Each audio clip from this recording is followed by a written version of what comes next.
දෙවියන් වහන්සේ ඉතා යහපත් ආශිර්වාදමත් දවසක් වේවා. ඉතින් මගේ ආදර සහෝදර සහෝදරයනි, ඔබට යම්කිසි දෙයක් මතක් කරන්න, ඔබ තුළ තියෙන දෙයක් ප්‍රකාශ කරන්න.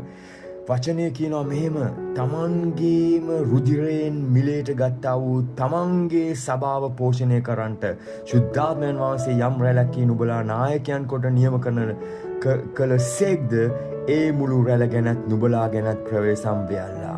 සහෝදර සහෝදරියනි, උන්වහන්සේගේ ලේන්, දෙවියන් වහන්සේගේ ලේවලින් තමයි ඔබව මිලේට අරන් තින්නේ. තව දුරටත් ඔබගේ ලය ඔබ තුල නොව දෙවියන් වහන්සේගේ ලේ ඔබ තුල තිබෙනවා. රාජකීය ලේ ඔබ ඒ දෙවියන් වහන්සේ ශුද්ධාත්මයන් වහන්සේ කර්ණ කොටගෙන ඔබ යම් කිසි ස්ථානයක තබලා තිනවද?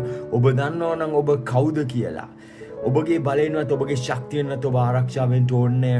උන්වහන්සේගේ දරුවෝ, රාජකීය දරුවන් ආරක්ෂා කරන්න උන්වහන්සේ නියම වෙලා තිබෙන්නේ. උන්වහන්සේ ප්‍රකාශ කරලා තියෙන, උන්වහන්සේ අණ කරලා තියෙන්නේ.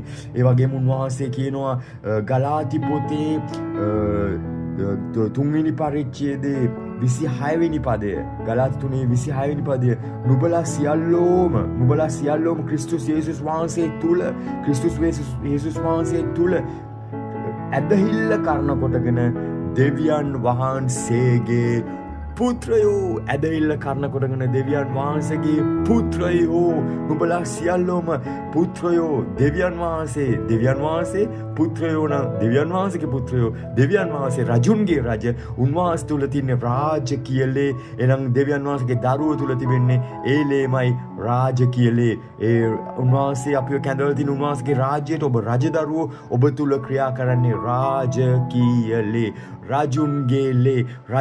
ඔබ මේ දේ හරියට මෙනෙහි කරනවා නම්, ඔබ මේ දේ දන්නවා නම්, ඔබ මේ දේ ප්‍රකාශ කරනවා නම්, ඔබ මේ දේ දැනගෙන ඒ අනුව ජීවත් වෙනවා නම්, ඔබ සෑම නපුරෙන් ඔබ ආරක්ෂා වෙලා ඉවරයි.